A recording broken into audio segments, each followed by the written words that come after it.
In April 2026, Spotify dropped a bombshell. For their 20th anniversary, they revealed the all-time most streamed artist ever. Taylor Swift sat at number 1. She beat Bad Bunny, Drake, The Weeknd, and Ariana Grande. But here's the crazy part. She did it after pulling all her music off Spotify for 3 whole years. How? Hey there, picture this. It's April 2026. Spotify is turning 20 years old. To celebrate, they dropped their very first all-time streaming charts. No yearly wrap-up, no guesses, real numbers from day one. And right at the top, Taylor Swift. She is officially Spotify's most streamed artist ever. Over 122 billion streams and counting. That puts her ahead of Bad Bunny in second place, Drake in third, The Weeknd in fourth, and Ariana Grande in fifth. Crazy, right? She did not just edge them out. She crushed it. And here's the wild part. She did all of this after pulling every single song off Spotify for 3 full years. 0 streams during that time. Yet she still came back stronger and took the crown. How does a country singer from Pennsylvania build a streaming empire like that? Today we are breaking it down step by step.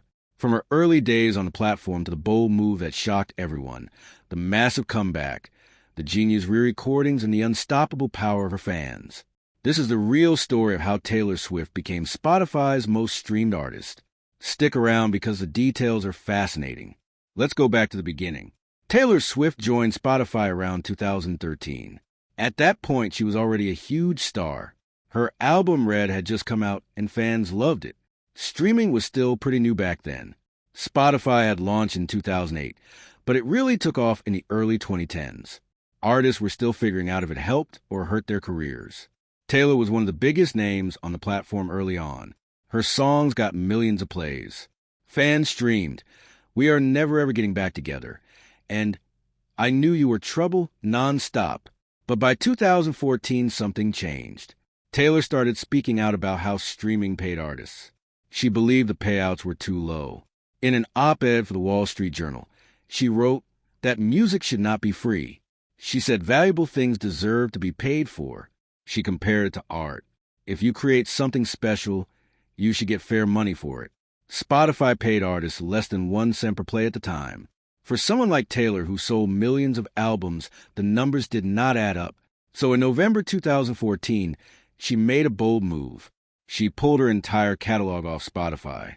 Every album, every song, gone.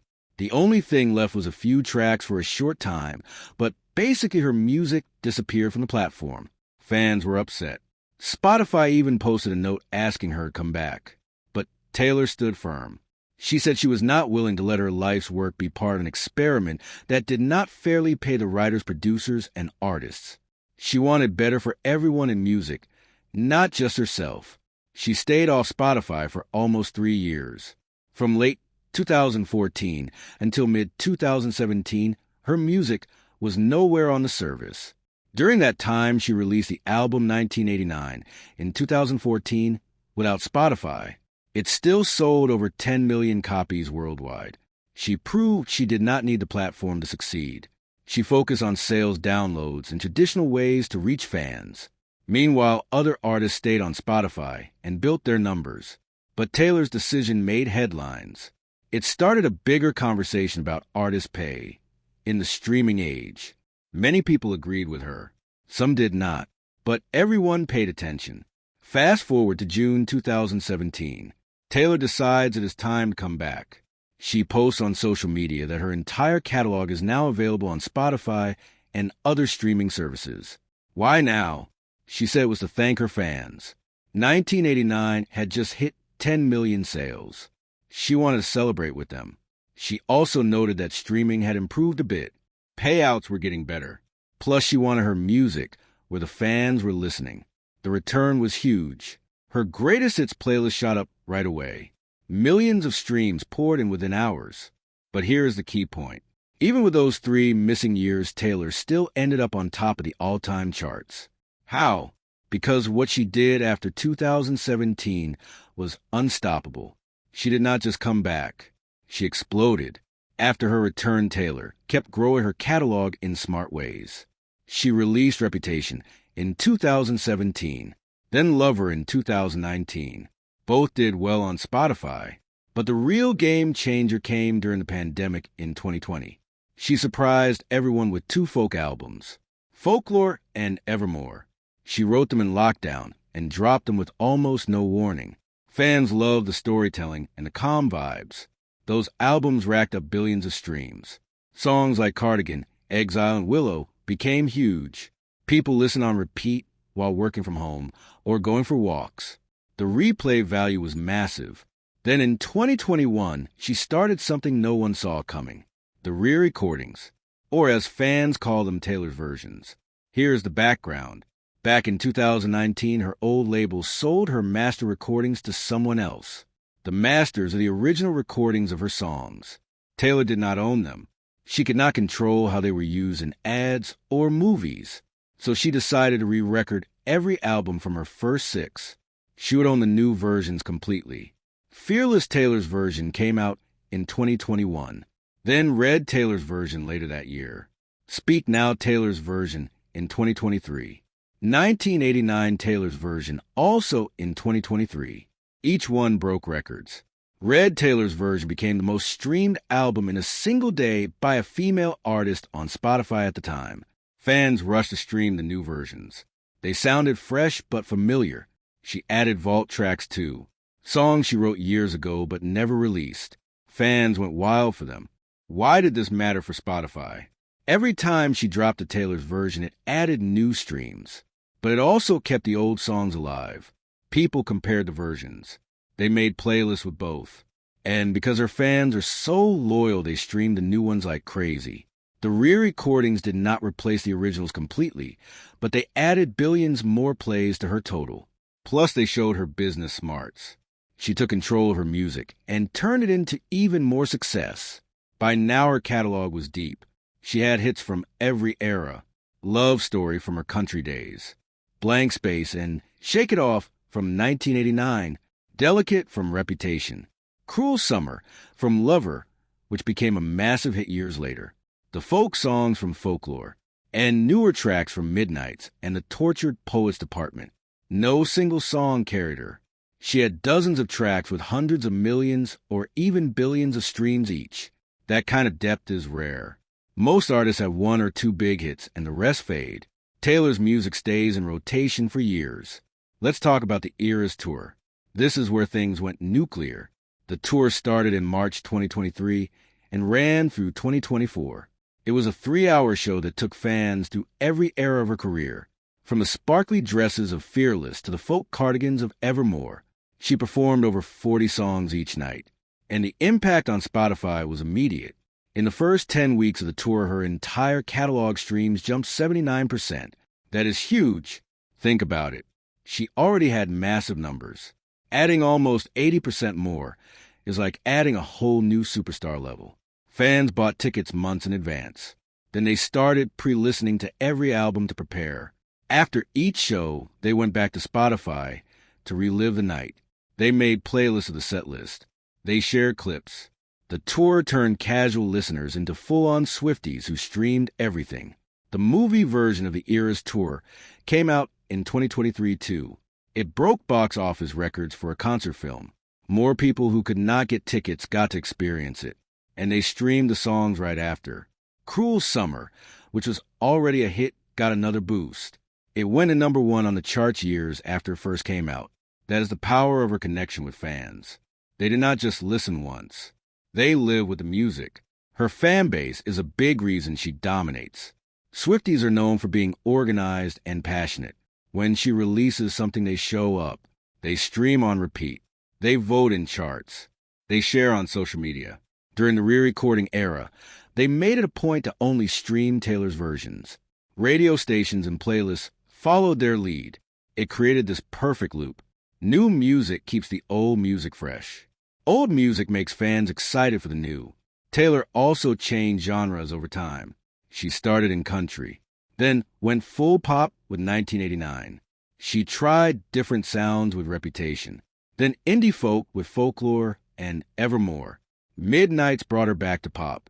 The Tortured Poets Department in 2024 was a double album surprise that broke even more records.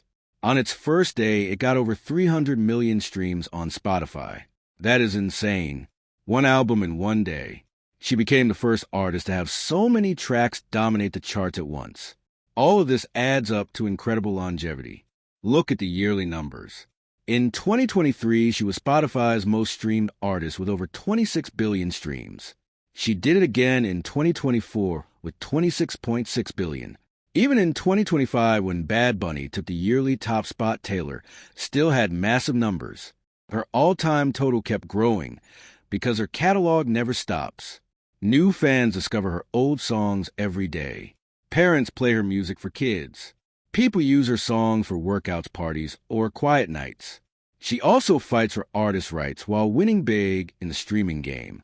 When she pulled her music in 2014, she spoke up for fair pay. She pushed the industry to value music more. Now she shows that you can build a huge career on streaming without giving up control. Her re-recordings prove that. Other artists have followed her lead and re-recorded their own work. She changed how the business works. Let's look at some specific numbers to see how big this is. Taylor has over 100 million monthly listeners right now.